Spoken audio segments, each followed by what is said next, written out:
Hello everyone, my name is Milap Gupta and you are watching me on my YouTube channel MG edutainment. दोस्तों, आज का ये video एनएवएस के 10th और 12th क्लास के स्टूडेंट्स के लिए है जो लोग अप्रैल सेशन 2022 में अपने एग्जाम्स देने वाले हैं। दोस्तों, इस वीडियो में मैं आपको बताने वाला हूं कुछ ऐसी अपडेट्स जो आपको अपने दिमाग में रखनी है, बहुत समझना है इस वीडियो को बड़े ध्यान से देखिएगा ताकि मैं आपको वो बातें बता पाऊं जो बातें बहुत ही ज़्यादा ज़रूरी हैं इस वक्त आपको जानने के लिए, क्योंकि इस वक्त आपका फ्यूचर दांव पे लगा हुआ है और आपके फ्यूचर के साथ कोई भी खिलवाड़ ना हो, इसके लिए मैं इस वीडियो को आपको बहुत ध्यान से देखिएगा। मैं समझाना चाहता हूं जो बातें बहुत ही इंपॉर्टेंट है आप लोगों के लिए। सबसे पहले मैं आपको बताना चाहूंगा, हम बात कर रहे हैं एनएवएस के एग्जाम जो 2022 में अभी होने वाले हैं उनके अपडेट्स की।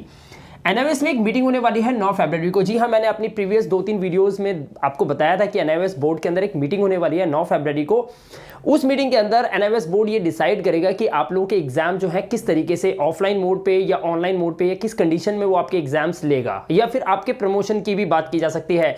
तो इन सभी बातों को लेकर एनएवएस बोर्ड के अंदर जो 9 तारीख को मीटिंग होनी है, उस मीटिंग का जो भी रिजल्ट आएगा, मैंने आपको बताया था, अपनी हर एक वीडियो में बता रहा हूं कि उस मीटिंग के तुरंत बाद मैं अपनी वीडियो रिलीज करूंगा जिसमें मैं आपको क्लियर बता पाऊंगा कि आखिर एनएवएस बोर्ड ने कौन कौन से इंस्ट्रक्शंस रखे हैं और कौन कौन से रूल्स एंड रेगुलेशंस के हिसाब से उन्होंने, या फिर उन्होंने जो पूरे इंडिया के अंदर जो माहौल चल रहा है और अदर बोर्ड्स के जो डिसीजंस हैं उनको लेकर एनएवएस बोर्ड ने फाइनली अपना क्या डिसीजन लिया है, इन सब बातों के बारे में मैं आपको अपनी आने वाली वीडियो के अंदर बताने वाला हूं। एनएवएस बोर्ड के अंदर जो मीटिंग 9 तारीख को होगी, उस मीटिंग के बाद जो भी खबर आएगी वो डायरेक्ट हम इस चैनल पे आप लोगों को सभी को बताएंगे। और हमारे जितने भी लॉयर्स हैं वो सब तैयार हैं बिल्कुल आप लोगों को सपोर्ट करने के लिए। लेकिन यहां पर कुछ और बातें भी हैं जो आपको बिल्कुल ध्यान रखनी है, बहुत ही इंपॉर्टेंट हो गया है आपके लिए। मैं आपको बता दूं कि जितने भी बोर्ड्स हैं, देखिए ये बहुत ही इंपॉर्टेंट इंफॉर्मेशन है, एनएवएस बोर्ड को छोड़कर जितने भी अदर बोर्ड्स हैं, महाराष्ट्र बोर्ड लगा लीजिए, सीबीएसई बोर्ड लगा लीजिए, हरियाणा बोर्ड, जितने भी बोर्ड्स हैं स्टेट्स के, मैं आपको बता दूं they all boards are ready to take your exams offline. दोस्तों, ये सब बोर्ड जो हैं वो बिल्कुल तैयार हैं बच्चों के एग्जाम्स ऑफलाइन लेने के लिए, क्योंकि आप लोगों को पता है लॉकडाउन प्रॉपर तरीके से हर जगह खुल चुका है। कहीं कहीं पे कोविड के थोड़े बहुत केसेस बढ़ते आ रहे हैं, लेकिन इतनी तेजी से नहीं, और ऐसा कोई भी मामला कहीं पे सामने नहीं आया जिसको लेकर हम ये सोचें कि कोविड की वजह से आपके एग्जाम्स नहीं होंगे। दोस्तों, ये जो अपडेट मैं लेकर आया हूं, ये अपडेट बिल्कुल लेटेस्ट अपडेट है जो हमको बोर्ड से मिल रही है डायरेक्ट। हमारे लॉयर से लगातार कंसेक्यूटिवली बात कर रहे हैं बोर्ड से, और वहां से इंफॉर्मेशन जो आ रही है वो यही आ रही है कि हम बच्चों के एग्जाम जो है वो ऑफलाइन मोड में ही लेंगे। ये और बात है कि अभी उन्होंने ऑफिशियली डिक्लेयर नहीं किया इस बात को, हालांकि एनएवएस बोर्ड ने तो अभी कुछ भी डिक्लेयर नहीं करा है, लेकिन मैंने आपको बता दिया 9 फरवरी को जो एनएवएस बोर्ड की मीटिंग होगी उसके बाद एनएवएस बोर्ड भी फाइनली डिक्लेयर करने वाला है कि वो अपने एग्जाम्स को बिल्कुल ऑफलाइन लेगा, या वो आपके जो है प्रमोशन को लेकर भी कुछ बात सोच रहा है। तो मैं आपको बता दूं दोस्तों कि यहां पर प्रमोशन के चांसेस एनएवएस बोर्ड की तरफ से देखा जाए तो बहुत ना के बराबर हैं। इस बार आप लोगों के एग्जाम्स ऑफलाइन होने के चांसेस बहुत ज्यादा बढ़ चुके हैं। यही खबर पिछले कम से कम 24 घंटे हमारे लॉयर्स ने बात की है, वहां पर हर 2 घंटे या 3 घंटे में हम ये जानकारी लेते रहते हैं। तो मैं आपको बता दूं, कल पूरे दिन मैंने वीडियो नहीं बनाया, कोई वीडियो रिलीज नहीं करा, जस्ट बिकॉज की जो खबरें आ रही थी तो उसे हम पूरे आंकड़ों को, डेटा को इकट्ठा कर रहे थे, कलेक्ट कर रहे थे कि किस हिसाब से हमें सुप्रीम कोर्ट की तरफ मूव करना पड़ेगा, या फिर हमें इस एनएवएस बोर्ड के को लेकर जो हमने पिटीशन लगाएंगे, हम 11 तारीख को हमारी पिटीशन लगेगी, 10 या 11 तारीख को पिटीशन लगेगी हमारी। उस पिटीशन में हम लोग कौन से ऐसे क्वेश्चंस रख रहे हैं जिन क्वेश्चंस के आंसर एनएवएस बोर्ड हमें पॉजिटिव दे, ताकि हमारे बच्चों को कोई ना कोई बेनिफिट्स मिलना चाहिए।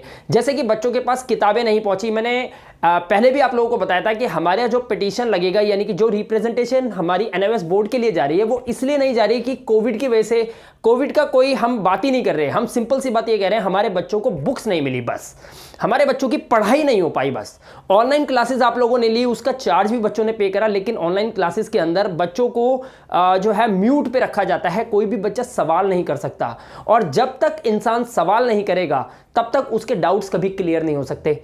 और एनएवएस बोर्ड ने इस तरह की क्लासेस बच्चों को दी हैं जिससे कि हम एक कह सकते हैं कि स्टडी को ना थोप दिया है बच्चों को। और ये ऑनलाइन क्लासेस जो है कहीं भी कंडक्ट करवा लो आप, इस ऑनलाइन क्लासेस का कोई बेनिफिट नहीं हो सकता जहां पे स्टूडेंट कुछ पूछ ना सके, राइट। इवन कि हम भी क्लासेस देते हैं, हमें भी मालूम है कि स्टूडेंट क्या पूछ सकता है और हमें उसे रिप्लाई देना चाहिए। तो ऐसा कोई भी एनएवएस बोर्ड ने नहीं करा, बस सिर्फ क्लासेस, टीचर पढ़ाई जा रहा है, बच्चा बैठ के देखे जा रहा है। इस तरह की क्लासेस में बच्चे कुछ नहीं सीख पाए। हमारे पास काफी सारे बच्चों के कॉमेंट्स आते हैं, वो बताते हैं कि सर ऑनलाइन क्लासेस में कोई बेनिफिट नहीं हुआ हमें, हमने फीस भी खामखा पे कर दी, वो हमें म्यूट कर देते हैं और बोलते रहते हैं हम तो कुछ पूछ ही नहीं पाते। तो इस तरह की क्लासेस का क्या फ़ायदा है यार। एनएमएस बोर्ड में बच्चों के ऊपर एजुकेशन थोप दिया गया है। एक नाम के लिए सिर्फ ऑनलाइन क्लासेस चलाई गई थी ताकि कोई भी बच्चा ये ना बोल पाए कि हमें पढ़ाया ही नहीं। तो क्या ऑनलाइन क्लासेस चलाने की वजह से आपकी ये दो बातें ढक जाएंगी? क्या ये दो गलतियां ढक जाएंगी कि आपने बच्चों को किताबें नहीं दी और स्टडी सेंटर्स बंद होने के बावजूद भी आप बच्चों से ऑफलाइन क्लास पेपर देने की बात कर रहे हैं? तो ये बात तो कहीं समझ नहीं आई ना। तो इन सभी बातों को लेकर हमने उस बहुत बड़े लेटर के अंदर एक बहुत अच्छा लेटर टाइप किया है। वो लेटर भी मैं आपको बहुत जल्द दिखाऊंगा। जिस दिन वो लेटर हमारा वहां पर लग जाएगा एनएमएस बोर्ड में, तो उसी दिन मैं आपको वीडियो के थ्रू वो लेटर जरूर दिखाऊंगा, जिस लेटर में हमने कुछ क्वेश्चंस एनएमएस बोर्ड के लिए रखे हैं कि वो उसका रिप्लाई जरूर दे। और मैं चाहता हूं दोस्तों कि आपका सिलेबस कहीं ना कहीं रिड्यूस करवाने की बात भी उसके अंदर की गई है कि सिलेबस को बच्चे के रिड्यूस किया जाए। अगर सिलेबस रिड्यूस हो जाता है तो थोड़ा ठीक है, लेकिन एनएमएस बोर्ड अभी के हालात को देखकर जो लग रहा है एनएमएस बोर्ड आप लोगों के एग्जाम जो है वो ऑफलाइन लेने के मोड में है दोस्तों। इसीलिए मैं आपको बताता हूं कि आपके लिए क्या इंपॉर्टेंट है। Next move on to Twitter. दोस्तों हमको एक साथ मिलकर ट्विटर पे आना है। आप लोगों को पता है महाराष्ट्र में बच्चे कितने ज्यादा दंगा कर रहे हैं, कितना माहौल खराब है। ऐसे में एनएमएस बोर्ड तो क्या, अगर कोई भी अदर बोर्ड्स है अगर ऑफलाइन की बात करता है, तो बच्चे अगर एक बार एक साथ एकत्रित हो गए, सीबीएसई के, एनआईओएस के और सभी बच्चों ने मिलकर एक साथ ट्विटर पे ट्वीट करा या ट्रेंड्स में कोई चीज लाने की कोशिश करी, तो हो सकता है कि अदर बोर्ड्स अपने फैसले को बदलने पे मजबूर हो जाएं। और ऐसा हो सकता है क्योंकि ये एग्जाम्स हो किसके रहे हैं, ये आप ही के तो हो रहे हैं। और अगर आप ही एग्जाम्स देने के लिए रेडी नहीं हैं, आपके पास पुख्ता सबूत है, आपके पास बातें हैं बताने के लिए कि हमारे साथ इस तरीका व्यवहार किया गया है, हमें बुक्स नहीं दी गई, हमारी पढ़ाई सही से नहीं हुई, अगर ये बातें सच हैं तो हमें एनआईओएस बोर्ड के सामने वो चीज़ प्रॉपर तरीके से रखनी चाहिए और एनआईओएस बोर्ड उसका जवाब दे, फिर ले ले एग्जाम, कोई दिक्कत नहीं। ऑफलाइन लो एग्जाम, पहले उसका जवाब तो दो। किताबें कहाँ हैं? बिना किताबों के कौन एग्जाम देता है? आप हमें इसका जवाब दीजिए। हमारे बच्चे बिल्कुल रेडी हैं, वो ऑफलाइन पढ़ रहे हैं, घर पे बच्चे स्टडी कर रहे हैं, वो ऑफलाइन भी एग्जाम दे देंगे, लेकिन इन बातों का जवाब कौन देगा? और इन तमाम सवालों के जवाब ना देकर चुपचाप बैठकर और बच्चों के एग्जाम चुपचाप ले लेना, ये कोई भी इंसाफ की बात नहीं हुई। तो दोस्तों यहां पर इस बात को लेकर हमारा मेन झगड़ा है एनआईओएस बोर्ड के साथ। दोस्तों मैं आपको यहां पे यही बता दूं कि एनआईओएस बोर्ड जो है आपके एग्जाम जो है वो ऑफलाइन मोड में लेने के मूड में है। एनआईओएस बोर्ड आपके एग्जाम जो है वो ऑफलाइन मोड में ही लेने के मूड में है, क्योंकि एनआईओएस बोर्ड मजबूर इसलिए है क्योंकि अदर बोर्ड्स, जितने भी इंडिया के अंदर बोर्ड्स हैं, वो सभी बच्चों के एग्जाम्स इस बार ऑफलाइन लेने के फिराक में है। ये लोग ऑफलाइन ही आप बच्चों सभी स्टूडेंट्स का एग्जाम लेने वाले हैं। तो ऐसी कंडीशन में 99.9% चांस बनते हैं एनआईओएस बोर्ड आप लोगों के एग्जाम्स भी 9 फरवरी के बाद जो रिजल्ट आएगा जो मीटिंग का, वो ऑफलाइन ही कम से कम डिक्लेयर करने वाला है। और ऐसी कंडीशन के अंदर हम लोगों को एक साथ मिलकर ट्विटर पे आना पड़ेगा और ट्विटर पे आके ट्वीट करना पड़ेगा, ट्रेंड में लाना पड़ेगा हैशटैग को। और अगर बात हमारी एनआईओएस बोर्ड हमारे उन पिटीशन का, उसका रिप्रेजेंटेशन का अगर रिप्लाई नहीं करता है, तो ऐसी कंडीशन के अंदर फिर हमको सुप्रीम कोर्ट भी मूव करना पड़ सकता है। दोस्तों मैं आपको बता दूं कि हर बात पे सुप्रीम कोर्ट जाना कहीं ना कहीं ठीक तो नहीं है, लेकिन जब बच्चों के इतने सारे सवालों के जवाब अगर उसका बोर्ड नहीं दे रहा है, जिन्होंने फीस ली है वो अगर रिप्लाई नहीं कर रहा है, तो कम से कम एक हक तो बनता है बच्चों का कि कम से कम बच्चे कहीं ना कहीं जाकर अपना सर फोड़ें, उनको बताएं कि भाई हमारे को हमारा जवाब तो दो। तो दोस्तों यहां पर मैं इस वीडियो में आपको यही बताने वाला हूं कि आपको ट्विटर पे आना ही पड़ेगा, आप लोग बिल्कुल तैयार रहिएगा। इसके साथ साथ एक बात और ध्यान रखिएगा, हम ये एक तरह का ये लड़ाई है। मतलब आप डिमांड कर रहे हो ऐसा हो जाए, लेकिन अगर ऐसा ना हुआ तो क्या होगा? सिक्के के दो पहलू होते हैं, तो दोनों तरफ का सोच के चलना है आपको। एक तरफ आप लोग पिटीशन लगाएंगे, रिप्रेजेंटेशन लगाएंगे, ट्विटर पे ट्वीट करेंगे, दूसरी तरफ एक और काम करना है आपको कि अगर एग्जाम्स ऑफलाइन ही हो गए तो बहुत सारे स्टूडेंट्स ऐसे हैं जो इसी अफरा तफरी में अपनी पढ़ाई नहीं कर पाते। दोस्तों मैं आपको हाथ जोड़ के रिक्वेस्ट कर रहा हूं, प्लीज पढ़ाई मत छोड़िएगा। इस बार एक भी बच्चा फेल नहीं होना चाहिए। अगर एग्जाम्स हो भी जाते हैं तो भी आप लोगों को फेल नहीं होना है। हम पूरी कोशिश करेंगे, हम पूरी लड़ाई कर रहे हैं, मैं लास्ट तक आप लोगों के साथ हूं। यहां पर मैं आपको कुछ चीजें बता देता हूं जो आपको ध्यान रखनी है।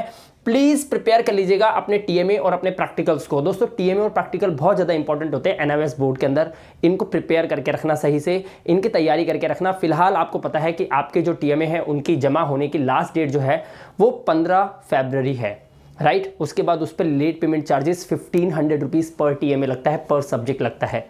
दूसरी बात यहां पर मैं आपको बता दूं कि उसके बाद आपकी बारी आती है प्रैक्टिकल्स की। बच्चे प्रैक्टिकल्स बनाना शुरू भी कर चुके हैं। आई एम वेरी हैप्पी कि बच्चे इस बार अपनी पढ़ाई पे भी पूरा ध्यान दे रहे हैं, बच्चे प्रैक्टिकल्स बनाना शुरू कर रहे हैं, कर चुके हैं। इवन काफ़ी सारे स्टूडेंट्स ने हमसे ये प्रैक्टिकल्स वगैरह लिए हैं। आप देख सकते हैं सारे प्रैक्टिकल्स हमने बच्चों को प्रोवाइड करवाए हैं। जैसे ये प्रैक्टिकल है, इस तरीके से आप फाइल बना सकते हैं, ये देखिए।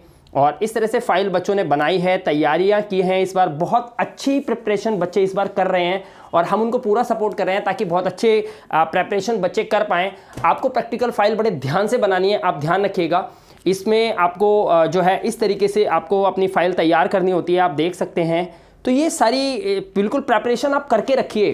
कोई भी ऑप्शन एनएवएस बोर्ड के पास ना मिले जिससे कि वो आपके रिजल्ट में आपके नंबर कम कर दे या फिर आपका रिजल्ट जो है SYC, SYCP, SYCT आ जाए। आप अपनी तैयारी पूरी बना के रखिएगा क्योंकि आपके पास होते हैं 24 घंटे एक दिन के अंदर, और 24 घंटे के अंदर अगर आप 15 मिनट भी ऐसी वीडियो देखते हैं तो उसके बाद बाकी का टाइम कम से कम अपनी बैक टू स्टडीज़ में लगाया करिए। मैं आपको फिर से बता रहा हूं कि आप लोगों को अपने टाइम को वेस्ट नहीं करना है। आपके पास टाइम बहुत कम है, लिमिटेड टाइम है, और इसीलिए मैं आपको बता रहा हूं कि सारे सॉल्यूशंस भी हम इस चैनल पे आप लोगों के लिए लेके आए हैं ताकि आप साथ के साथ अपना काम भी करते रहिए। राइट, ये फाइट तो होगी, जरूर होगी। हम ट्विटर पे आएंगे, एक साथ ट्वीट करेंगे, लेकिन दोस्तों यहां पर पर्सनली मैं आपको बता रहा हूं कि अपनी स्टडीज को भी करते रखना, क्योंकि जरूरी नहीं है कि आप लोगों को प्रमोट ही कर दिया जाए। क्योंकि जिस हिसाब से सिचुएशन अब बन रही है, क्योंकि जगह जगह आपको पता है लॉकडाउन हट चुके हैं। क्यों? क्योंकि जो नेता हैं, जितने भी पाइनियर्स हैं हमारे इंडिया के, उन सब के इलेक्शंस वगैरह चल रहे हैं, और ऐसी कंडीशन के अंदर इलेक्शन के अंदर वो सब कुछ खोल चुके हैं। और कहीं कहीं पे तो स्कूल खुलने की भी बातें चल रही है। हो सकता है सरकार का फैसला स्कूल खुलने का भी बहुत जल्दी आ जाए, और अगर ऐसा हुआ तो दोस्तों आपके एग्जाम्स ऑफलाइन ही होने वाले हैं। इसीलिए आप लोग अपनी पढ़ाई को बिल्कुल करके रखिए। हम अपने हक के लिए लड़ाई जरूर करेंगे, एनएवएस बोर्ड से जरूर बात करेंगे। आपके लिए मैं वहां पर बात जरूर करूंगा, चाहे उसके लिए हमें दोबारा से धरना करना पड़ जाए, लेकिन अपने रिप्लाई तो मैं लेके रहूंगा। अपने जो भी हमने रिप्रेजेंटेशन लगाया उसका रिप्लाई हमें चाहिए। हमारे लॉयर्स बात करेंगे, सीधी सी बात है, हमें जवाब दीजिए। राइट, उसके बाद मैं आपको बता दूं कि अपनी प्रिपरेशन टीएमए और प्रैक्टिकल्स की बना के रखिए। जिन बच्चों को कोई डाउट हो, नीचे व्हाट्सएप नंबर है, आप कॉल कर सकते हैं। प्रैक्टिकल्स कैसे बनते हैं, क्या प्रॉब्लम है, प्रैक्टिकल किस तरीके से बनाना है, कौन सी फाइल होती है, प्रैक्टिकल का फ्रंट पेज क्या होता है, प्रैक्टिकल में किस तरीके से डायग्राम्स बनते हैं। आपके पास अगर सॉल्यूशन ना हो तो प्लीज आप व्हाट्सएप पे कॉल करके प्रैक्टिकल के सॉल्यूशन ले सकते हैं, सारे अवेलेबल हैं। इसके अलावा मैं बता दूं आपको कि कुछ रिटायर्ड टीचर्स द्वारा इंपॉर्टेंट क्वेश्चंस भी हमारे पास हैं। जैसे कि आप लोगों को पता है कि कुछ रिटायर्ड टीचर्स हैं जिन्होंने मिलकर आप लोगों के लिए सभी सब्जेक्ट्स के कुछ इंपॉर्टेंट क्वेश्चंस प्रिपेयर किए हैं। ये वो इंपॉर्टेंट क्वेश्चंस हैं जो पिछले 13 साल से लगातार एनआईओएस बोर्ड के अंदर रिपीट हुए हैं, और उनके पैटर्न्स भी चेंज होते रहते हैं। आपको भी पता है कोई क्वेश्चन अगर आज आया है तो वो क्वेश्चन आपको अगले साल सेम एज इट इज नहीं मिलेगा, उसका पैटर्न थोड़ा सा डिफरेंट होगा। तो इसी तरीके से वो तमाम पैटर्न चेंज होकर एक पीडीएफ में कन्वर्ट करके एक क्वेश्चन बैंक बनाकर, हमने क्वेश्चन के साथ आंसर्स भी अवेलेबल है, क्वेश्चन आंसर का बैंक बनाकर हमने एक पीडीएफ के रूप में तैयार करके आप लोगों के लिए प्रिपेयर किया है। और ये प्रिपेयर किया है सभी रिटायर्ड टीचर्स ने, जो लोग ये दावा करते हैं कि अगर कोई बच्चा इन पीडीएफ से पढ़ाई करे, सिर्फ इन पीडीएफ से ही पढ़ाई करे, तो उसे पास तो होने से कोई रोक ही नहीं सकता। और अगर आप पीडीएफ को भी लेते हैं, साथ के साथ कुछ अपना भी मटेरियल है जिससे आप पढ़ाई कर रहे हैं, उसके साथ साथ पीडीएफ को ऐड कर लेते हैं, दोस्तों नंबर 70+ आराम से आ सकते हैं। पिछले साल भी हमने काफ़ी बच्चों की मदद की थी, उन बच्चों के 70s और 80s में मार्क्स आए थे। हिंदी के पीडीएफ में तो 80% हिंदी का क्वेश्चन पेपर पूरा उस पीडीएफ में से आ गया था, और फिजिक्स का आया था 75%। आप सोच के देखिए कितना इंपॉर्टेंट है ये पीडीएफ आप लोगों के लिए। अगर आप लोग पढ़ाई को कंटिन्यू रख रहे हैं और आप इस डाउट में हैं कि क्या पढ़ना चाहिए, समय बहुत कम है क्योंकि सिलेबस बहुत बड़ा होता है, तो ऐसी कंडीशन के अंदर आप इस पीडीएफ की हेल्प लेकर कम समय के अंदर बहुत अच्छी प्रिपरेशन कर सकते हैं। दोस्तों अगर आपको इस पीडीएफ से रिलेटेड कोई भी क्वेश्चन हो या पीडीएफ लेना चाहते हो, नीचे व्हाट्सएप नंबर है, इस पीडीएफ को ले सकते हैं आप। प्रैक्टिकल्स अवेलेबल हैं, टीएमए सारे अवेलेबल्स हैं, और सारे इंपॉर्टेंट क्वेश्चंस अवेलेबल हैं। अगर आप ये प्रिपरेशन करके रखते हैं, मैं गारंटी देता हूं कि आप लोग बहुत अच्छे नंबर लाएंगे इस बार भी। आप भले ही एग्जाम्स आपके ऑफलाइन मोड में हो या ऑनलाइन मोड में हो या किसी भी मोड में हो, आपका रिजल्ट हमेशा अच्छा ही होना चाहिए। ये आपका हक बनता है। और बिना किताबों के अगर आपने पास कर दिया ना दोस्तों इस बार 10वीं और 12वीं, तो मैं आपको सल्यूट करने वाला हूं कि एक मतलब बिना बुक्स के और बच्चा पास, अच्छे मार्क्स 70+ मार्क्स, 90s में मार्क्स बिना बुक्स के, यार एक सल्यूट तो बनता है आप लोगों के लिए। इसलिए अपनी पढ़ाई को करते रहिएगा, पढ़ाई किसी कीमत पे नहीं रुकनी चाहिए। हम लोग एनएमएस बोर्ड की 9 फरवरी की मीटिंग के बाद जो भी उनका रिस्पांस होगा उसके बाद हम वहाँ पर चाहे धरना करें, चाहे हमें वहाँ पर फाइट करना पड़े, चाहे हम ट्विटर पे जाएं और ट्विटर पे जाके लगातार ट्वीट करें, क्योंकि बहुत सारे लोग इस बार हमारे साथ हैं। दोस्तों इस वीडियो में सिर्फ इतना ही बोलूँगा कि आप लोग अपनी पढ़ाई करते रहिएगा और हम अपनी इस फाइट को जारी रखेंगे। बहुत जल्द मिलूंगा आपसे अगली वीडियो में, तब तक के लिए अपना ध्यान रखिए, सुरक्षित रहिए। Thank you very much, have a good day.